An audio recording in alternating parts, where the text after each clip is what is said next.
Chief of Army Staff, General Upendra Dwivedi, GOC Western Command, Lieutenant General M.K.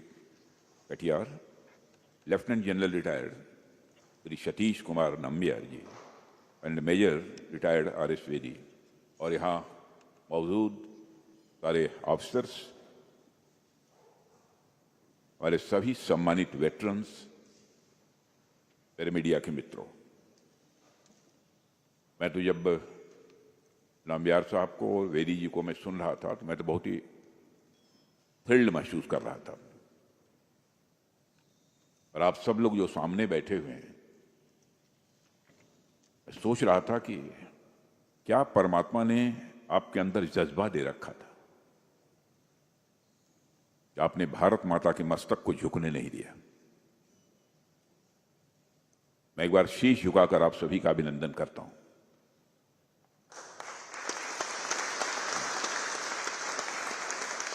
मैं ये भी बैठे बैठे सोच रहा था कि यह कौन सी भावना है, कौन सा सेंस है जो कि अपना सर्वस्व न्यौछावर कर देने की आपको प्रेरणा देता है, आपको इंस्पिरेशन देता है। मैं बैठे बैठे इसी नतीजे पर पहुंचा, एक सेंस ऑफ प्राइड, तो अभिमान की भावना। और मैं समझता हूं कि इंसान की सबसे प्रबल, सबसे बड़ी और सबसे मजबूत यदि भावना कोई होती है तो स्वाभिमान की भावना होती है, सेंस ऑफ प्राइड। और ये सेंस ऑफ प्राइड व्यक्तिगत भी होती है। हमें यदि कोई अब शब्दों का प्रयोग कर दे, हमारा सेंस ऑफ प्राइड जाग उठता है और उससे हम दो हाथ करने के लिए तैयार हो जाते हैं। वैसे ही हमारे राष्ट्र की सीमाओं पर यदि विदेशी ताकतें आंख उठाकर देखने की जरूरत करती हैं, हमारे अंदर का नेशनल प्राइड, राष्ट्रीय स्वाभिमान का भाव ये जाग उठता है और हम अपना सब कुछ न्यौछावर कर देने के लिए तैयार हो जाते हैं। तभी तो हमारे जवान, हमारे अधिकारी उसी राष्ट्रीय स्वाभिमान की भावना के कारण चिंता नहीं करते कि मेरा क्या होगा, मेरे परिवार का क्या होता है, शहीद हो जाते हैं। और मेरा सौभाग्य है कि मैं इस कार्यक्रम में मौजूद हूं। इस कार्यक्रम के इस स्वरूप के बारे में मुझे बहुत अधिक जानकारी नहीं थी, लेकिन यह था कि कोई कार्यक्रम होने वाला है, इसमें आप सब यहां आने वाले हैं और आप सबके बीच आना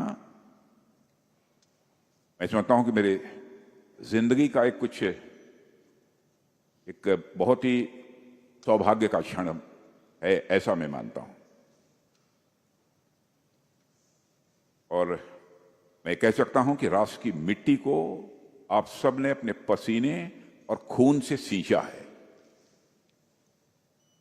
1965 के युद्ध में आप सब ने जो शौर्य और पराक्रम दिखाया है वह इनक्रेडिबल था। और रक्षा मंत्री के रूप में आज मैं कृतज्ञ राष्ट्र की ओर से आप सभी की वीरता को नमन करता हूं। 1965 का वार सिर्फ एक छोटा मोटा यह वार नहीं था, बल्कि यह भारत की ताकत की एक परीक्षा थी। और उस दौर में जो परिस्थितियां थी उसे देखते हुए पाकिस्तान ने यह सोचा इनफिल्ट्रेशन से और गुरिल्ला टैक्टिक्स से और अचानक हमलों से वह भारत को डरा देगा, तो वह भारत को पीछे कर देगा। और हमारे दुश्मन यह जानते नहीं थे कि भारत की मिट्टी में पला हर जवान इस भावना के साथ पला होता है, इस भावना के साथ बढ़ा होता है, चाहे कुछ भी हो जाए, लेकिन इस देश की सॉवरेनिटी और इस देश की इंटीग्रिटी पर वो किसी भी सूरत में आंच नहीं आने देगा। और आप में से कई साथी उस दौर में बैटलफील्ड में मौजूद थे और आपने तो फेस टू फेस कॉम्बैट भी देखा है और आपने अपनी आंखों से युद्ध का असली चेहरा देखा है। आपसे बेहतर और कौन जान सकता है। 1965 के युद्ध पर वैसे तो बहुत सारी पुस्तकें लिखी गई हैं, लेकिन बहुत पुस्तकें सब कुछ नहीं बताती हैं। आज जब नाम्बियार साहब बोल रहे थे, बेदी साहब बोल रहे थे, तो मैं यही सोच रहा था बहुत सारी ऐसी चीजें हैं जो कि पुस्तकों में जो दर्ज होनी चाहिए थी वह दर्ज नहीं हो पाई हैं। बैटल फील्ड की बिताई गई रातें, तोपों की आवाज, गोलियों की गड़गड़ाहट और अपने साथियों को खो देने जैसी भावनाओं को वही समझ सकता है जिसने इसे जिया हो, आप जैसे लोग। और मैं जब भी कभी भी आप में से किसी से भी मैं मिलता हूं, बातचीत करता हूं, तो मुझे आपकी आंखों में वह सारी भावनाएं और वह गर्व एक साथ दिखाई देता है। तो मुझे यकीन है आज यहां बैठा हर वेटरन उन नामों को, उन चेहरों को जरूर याद कर रहा होगा जिसे आपने खोया है। लेकिन उन यादों के साथ ही दिल में एक आवाज भी गूंजती होगी कि उनकी शहादत व्यर्थ नहीं जाएगी, भले ही आज आपकी उम्र क्यों न बड़ी हो गई हो, लेकिन फिर भी ये जज्बा आपके अंदर होगा, मैं जानता हूं। और आज मैं आपकी आंखों में देखकर वीर गति जिन हमारे अधिकारियों ने, जवानों ने प्राप्त की है, उनकी स्मृति को, उनकी याद को मैं नमन करता हूं। 1965 का युद्ध हमारे लिए आसान नहीं था। पाकिस्तान ने इन्फिल्ट्रेशन कराई, लोकल लोगों को भड़काने की कोशिश की, लेकिन आप सब ने, हमारे वीर जवानों ने उनकी हर चाल को विफल कर दिया था। और इस युद्ध के दौरान अनेक ऐसे बैटल्स हुए जिन्होंने इतिहास में अपना नाम दर्ज करा दिया।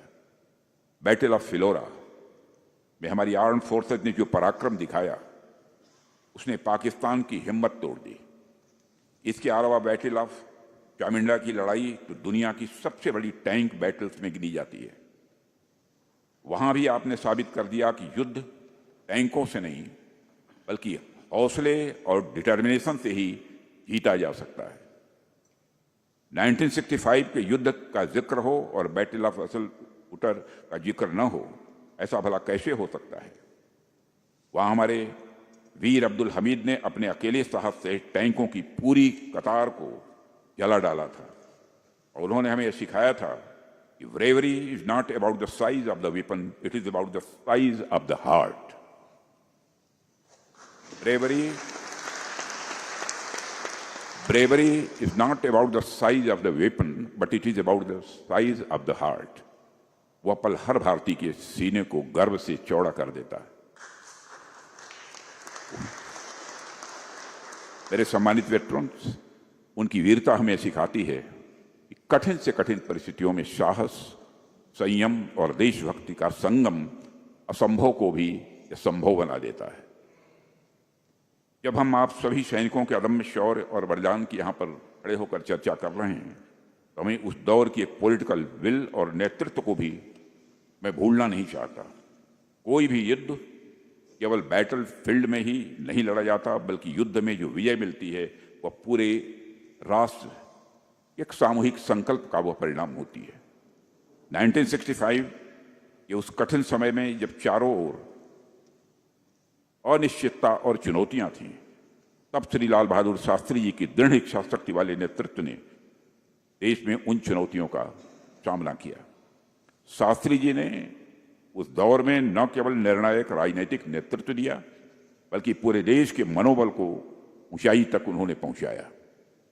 उन्होंने एक ऐसा नारा दिया जो आज भी हमारे हृदय में गूंजता है, जय जवान जय किसान। और इस एक नारे में हमारे वीर सैनिकों के सम्मान के साथ साथ हमारे अन्नदाताओं का गौरव भी इसमें शामिल था। विपरीत परिस्थितियों में भी देश ने एकजुटता दिखाई और उस युद्ध में विजय हासिल की।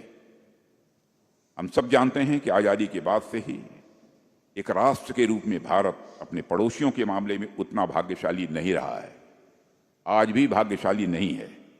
हमेशा हमारे समक्ष किसी न किसी तरह की चुनौतियां आई हैं, लेकिन हम भारतवासियों की यह विशेषता है, हम इन चुनौतियों को प्रारब्ध मानकर नहीं बैठ गए। हमने मेहनत की और अपने प्रारब्ध का निर्णय, अपने भाग्य का निर्णय, अपनी नीयत का निर्माण हमने खुद किया। साथियों, किसी भी राष्ट्र का वास्तविक भाग्य उनके खेतों में, उनके कारखानों में, प्रयोगशालाओं में और रणभूमि में बहाए गए पसीने से बनता है। हमारे नागरिकों ने अब यह सिद्ध कर दिया है, भारत अपना भाग्य किसी और के भरोसे नहीं छोड़ता, भारत अपना भाग्य खुद गढ़ता है। इसका एक उदाहरण हमें ऑपरेशन सिंदूर के दौरान भी देखने को मिला है। पहलगाम की उस विभत्स घटना को हम भूले नहीं हैं, और जब भी वह घटना हमें याद आती है तो दिल भारी भी होता है और मन आक्रोश से भर भी उठता है। वहां जो हुआ उसने हम सबको झकझोर दिया, लेकिन वह घटना हमारे मनोबल को तोड़ नहीं पाई।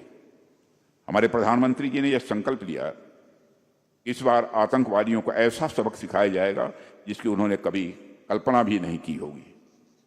और ऑपरेशन सिंदूर में हमने ये लॉन्च किया और दुश्मनों को दिखा दिया कि हमारा प्रतिकार कितना मजबूत होता है, कितना ताकतवर होता है। और हमारी पूरी टीम ने जिस कोऑर्डिनेशन और करेज से काम लिया, उसे साबित कर दिया कि जीत अब हमारे लिए कोई एक्सेप्शन नहीं रही है, जीत हमारी आदत बन चुकी है और यह आदत हमेशा बरकरार हमको रखनी होगी। साथियों, आज जब मैं अपने वेटरन्स के बीच हूं तो मैं एक कमिटमेंट भी आपके समक्ष दोहराना चाहता हूं।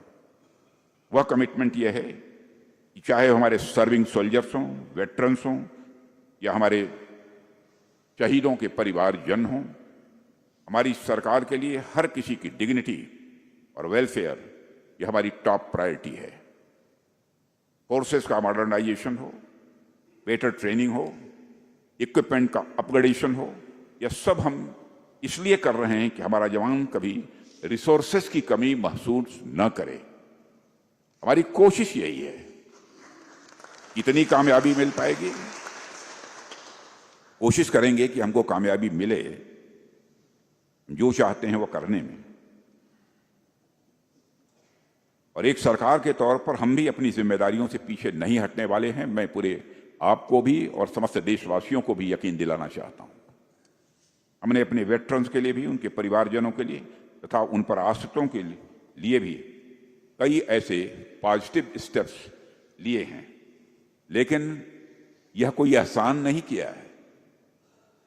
यह आपका करके हमने आपको सम्मान महसूस किया है, अपने को गौरवान्वित महसूस किया है, सब अपने वेटरन्स के लिए करके। और मैं उन सारी स्कीम्स की यहां पर बहुत डिटेल में जाकर चर्चा करने का कोई औचित्य नहीं है। जो चीज हो गई वो हो गई है। और आज के अवसर पर मैं पुनः आप सबके प्रति हृदय से सम्मान व्यक्त करते हुए परमात्मा से यही प्रार्थना करता हूं कि हमें इतनी शक्ति दे, इतना सामर्थ्य दे कि हम आप सबके लिए, अपने बलिदानियों के लिए कुछ न कुछ जब भी आवश्यकता हो करते रहें, और करते रहने का यह जज्बा मेरे अंदर सदैव बना रहे। मैं आप सभी की वीरता को नमन करते हुए देशवासियों को एक बार फिर से 1965 के युद्ध की विजय स्मृति की बधाई देते हुए अपना निवेदन यहीं समाप्त करता हूं। आप सबको